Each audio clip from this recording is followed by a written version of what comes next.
Archie Gemmill scores against the Netherlands. They rose to applaud Archie Gemmill at the Scottish Football Writers Association annual dinner in Glasgow on Sunday night, when he was the recipient of the organisation's first-ever Lifetime Achievement Award.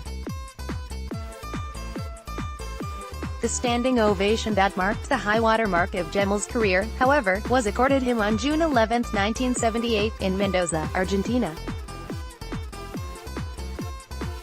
That was when Gemmill produced one of the greatest goals seen in the World Cup, in the improbable circumstances of a previously farcical Scotland campaign, in the Scots' final group game and against a Dutch side who finished runners-up at the World Cup. Gemmill's contribution became so totemic that it has featured in the movie Trainspotting, and in a tribute dance by English National Ballet. With Scotland needing to win by 3 goals to qualify for the next stage, after potentially ruinous setbacks against Peru and Iran, they led 2-1 midway through the second half, at which point the ball broke to Gemmill just outside the Dutch penalty area. He skipped past Wim Jansen, later to become manager of Celtic, avoided a robust challenge by Jan Poortvliet, nutmegged the usually imperturbable Ruud Krol and completed his slalom run with a perfect chip over the advancing goalkeeper, Jan Applaud. As Gemmill turned to celebrate, the entire global contingent in the press and broadcast seats stood to salute his wizardry.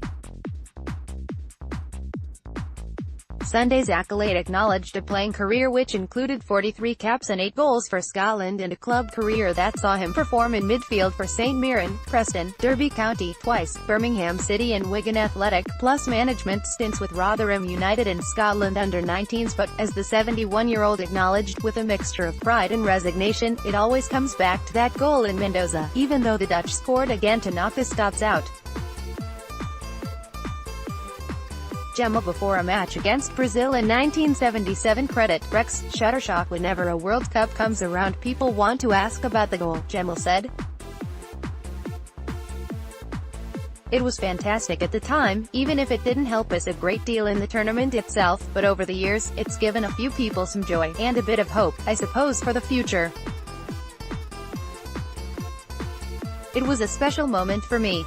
I'd like to think it'll be remembered long after I'm gone. I'm not the type to watch it. I couldn't tell you the last time I saw the goal.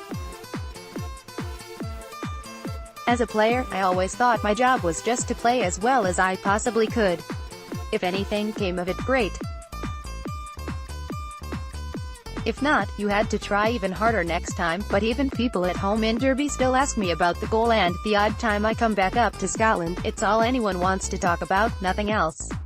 A decade elapsed between Gemmill's international debut against Belgium in 1971 and his final appearance, against Northern Ireland. He might have reached the 50-cap mark but for the fact that he was never in favour with a certain Scotland manager. "Before Tommy Docherty took over, I was well in the squad, but he bombed me out totally," Gemmill said. "We played England in 1972 and I was opposite Alan Ball, who was getting the better of me. Docherty took me off just into the second half and that was me. I was never in another squad for 3 years. Docherty also came to Derby and got rid of me from there as well.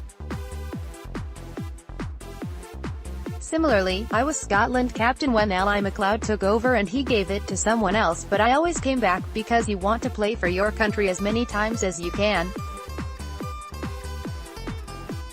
I got 43 caps, but in those 3 years I was out, I could have got to 50 and into the Hall of Fame.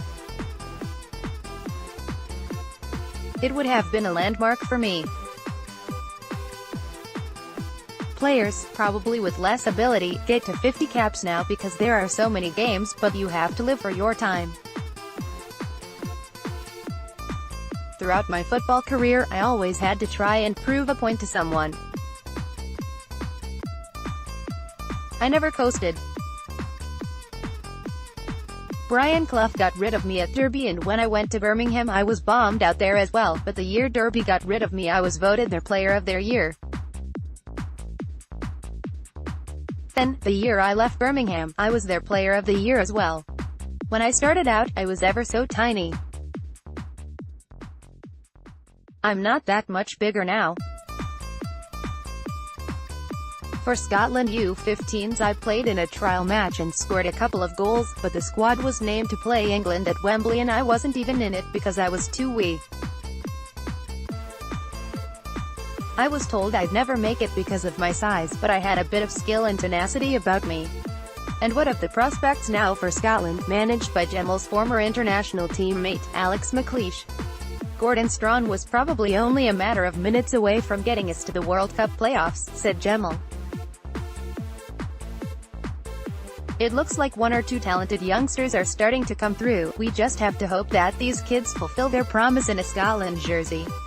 Archie Gemmill was speaking as the winner of the SFWA's first ever Lifetime Achievement Award, sponsored by Scottish Power.